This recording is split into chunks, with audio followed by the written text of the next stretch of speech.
Shri K Surendran, അതായത് ഇപ്പോൾ D മണി, രാജപാളയം, ശ്രീകൃഷ്ണൻ, ബാലമുരുകൻ, ഇങ്ങനെ പുതിയ പുതിയ കഥാപാത്രങ്ങൾ രംഗപ്രവേശം ചെയ്തുകൊണ്ടിരിക്കുക.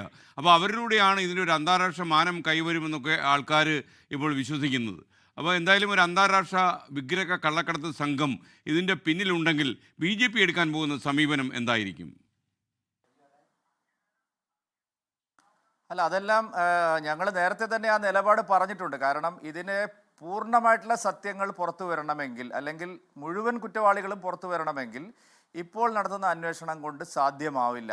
പിന്നെ SKN CPM-നെ ശരിക്കും അറിയുന്ന ആൾക്കാർ, അവരുടെ നടപടികൾ പലതും അറിയുന്ന ആൾക്കാർ, നമുക്ക് ഓർമ്മയില്ലേ TP കേസ് നടക്കുമ്പോൾ TP കേസിൽ രണ്ട് പ്രാദേശികമായിട്ടുള്ള ജില്ലാ തലത്തിലുള്ള രണ്ട് നേതാക്കളിലേക്ക്, ഞാൻ പേരുകൾ പറയുന്നില്ല, അന്വേഷണം എത്തിയപ്പോൾ Panoor area committee office raid ചെയ്യാൻ അന്വേഷണ സംഘം പോയപ്പം എന്താണെന്ന് SKN അടക്കം നമ്മളാരും ഒന്നും മറന്നുപോയിട്ടുള്ളവരല്ലല്ലോ.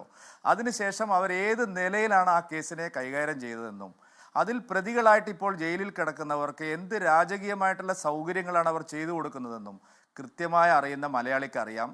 പത്മകുമാറും വാസുവും കഴിഞ്ഞ് അപ്പുറത്തേക്ക് കടന്നാൽ, അതായത് ഞാൻ നേരത്തെ പരാമർശിച്ച പ്രശാന്തിലേക്കോ കടകംപള്ളിയിലേക്കോ കടന്നാൽ എന്ത് നിറം മാറ്റമായിരിക്കും ഭരണം കയ്യിൽ തന്നെയുള്ള CPM-ന് ഉണ്ടാവുക എന്നുള്ളത് മനസ്സിലാക്കാൻ ഗവേഷണ ബുദ്ധിയൊന്നും വേണ്ട, ആരും എവിടെയും പോയി PhD എടുക്കുകയൊന്നും വേണ്ട.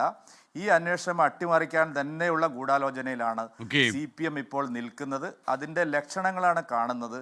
കാരണം ഈ വിദേശ ലോബികളുമൊക്കെ ആയിട്ട് ബന്ധപ്പെടുന്നത് എന്തായാലും പത്മകുമാറും വാസുവും ആയിരിക്കില്ലല്ലോ SKN. അതുകൊണ്ട് നമുക്ക് വരും ദിവസങ്ങളിലും ചർച്ച ചെയ്യാം. ഞാനും ബഹുമാനപ്പെട്ട സുഹൃത്തും എല്ലാം ഇവിടെ തന്നെ ഉണ്ടല്ലോ.